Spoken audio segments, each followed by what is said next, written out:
ధూపదీప నైవేద్య అర్చక సంఘం, తెలంగాణ ధూపదీప నైవేద్య అర్చక సంక్షేమ సంఘం, ఈ సంఘాన్ని అధికారికంగా ఈ రోజు ఆవిర్భావం జరిగిందనేసి తెలియజేస్తున్నారు. అందరూ కూడా గట్టిగా చప్పట్లు కొట్టాల్సిందిగా జై అర్చక, జై అర్చక, జై అర్చక, జై అర్చక, జై అర్చక.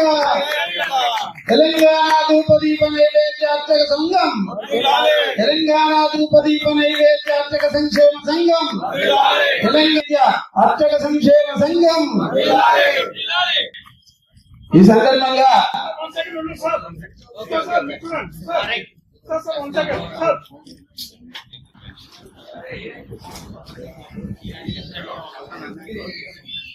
నిన్న కొంతమంది సోషల్ మీడియాలో ఈ ధూపదీప నైవేద్య అర్చక సంఘానికి రిజిస్ట్రేషన్ నెంబర్ ఉందా లేదా, లేకపోతే వెంటనే తెలంగాణ అర్చక సంక్షేమ సంఘం ద్వారా మాన్యులు ఉపేంద్ర శర్మ గారికి రాష్ట్ర సంఘం అధ్యక్షులు, ప్రధాన కార్యదర్శి గారు మరియు గౌరవాధ్యక్షులు వర్కింగ్ ప్రెసిడెంట్ గారు సన్మానం చేయవలసిగా కోరుతున్నాం. ఈ యొక్క కార్యక్రమానికి ఇచ్చేసిన విశిష్ట అతిథి అయినటువంటి ఉపేంద్ర శర్మ గారికి సంఘం తరఫున శాస్త్రం కూడా గౌరవమైన ప్రాతినిధ్యం ఇవ్వడం జరుగుతుంది. ఆ 21 కులాలకు కూడా గౌరవప్రదమైనటువంటి పదవులు ఇవ్వడం జరుగుతుంది. అధ్యక్షులు వచ్చేసి స్మార్తులు, గౌరవాధ్యక్షులు వచ్చి శ్రీ వైష్ణవులు, వర్కింగ్ ప్రెసిడెంట్ వచ్చి చాతాల శ్రీ వైష్ణవులు, కార్యదర్శి వచ్చి విశ్వబ్రాహ్మణుడు, కోశాధికారి వచ్చి వీరశైవుడు. అందరికి సమగౌరవం ఇచ్చినమా? ఈరోజు తెలంగాణ అర్చక ధూపదీప నైవేద్య సంక్షేమ సంఘాన్ని ఈరోజు తెలంగాణ రాష్ట్రంలో ఉన్నటువంటి 6,400 మంది అర్చకులు తమ సంక్షేమం గురించి ఈరోజు రాష్ట్ర వ్యాప్తంగా వివిధ జిల్లాల నుంచి తరలి వచ్చి వారు ఏర్పాటు చేసుకోవడం జరిగింది. అర్చక సంక్షేమ సంఘం రాష్ట్ర వ్యాప్తంగా పేద అర్చకుల కొరకు నిరంతరం పోరాటం చేస్తుంది. అదేవిధంగా సంబంధిత దేవాదాయ శాఖ అధికారులను కూడా ఒప్పించి పేద అర్చకుల సమస్యల పరిష్కారం కొరకు ప్రయత్నాలు చేస్తారు. ముఖ్యంగా ఈ రాష్ట్ర అధ్యక్షుడైనటువంటి అవధాన ప్రసాద్ గారు, ప్రసాద్ శర్మ, వెగ్గిలం సంతోష్ కుమార్ గారు,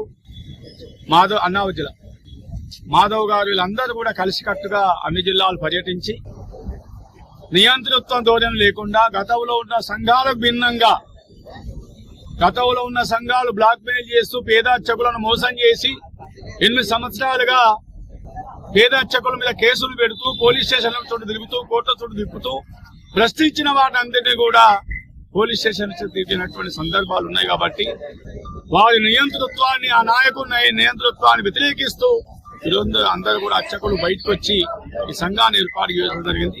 ఇది పేద అర్చకుల సంక్షేమ సంఘం. దీని కొరకు వారు పోరాటం చేస్తారు, అన్ని జిల్లాలు పర్యటిస్తారు, పేద అర్చకులను పరామర్శిస్తారు, వాళ్ళ సాధక బాధకాలు తెలుసుకుంటారు.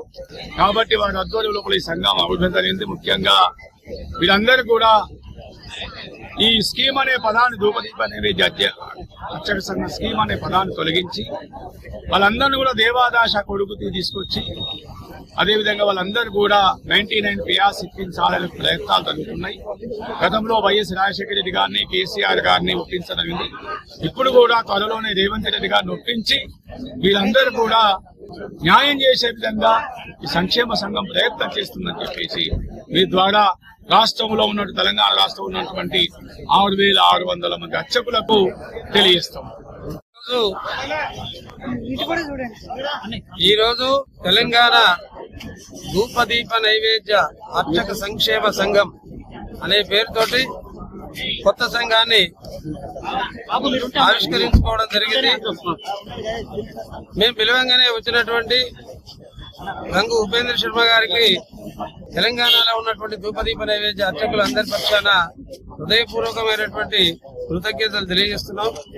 వారి సూచనల మేరకు, వారి సలహాలతో త్వరలోనే వారి ద్వారా ముఖ్యమంత్రి గారిని కలిసి అర్చకుల యొక్క సామాన్యమైనటువంటి కోరికలన్నింటినీ కూడా వారికి విన్నవించి అర్చకుల సంక్షేమం చేయాలనేటువంటి ఆలోచనతో ఈ యొక్క కార్యవర్గం ముందరికి పోతుందనేసి తెలియజేస్తూ ఈ రోజు ఈ కార్యక్రమానికి వచ్చినటువంటి తెలంగాణలో ఉన్నటువంటి అనేక జిల్లాల నుంచి వచ్చినటువంటి అర్చకులందరికీ కూడా పేరు పేరున మా సంఘం తరఫున ఈ ధూపదీప నైవేద్య అర్చక సంక్షేమ సంఘం తరఫున హృదయపూర్వకమైనటువంటి కృతజ్ఞతలు తెలియజేస్తున్నాం.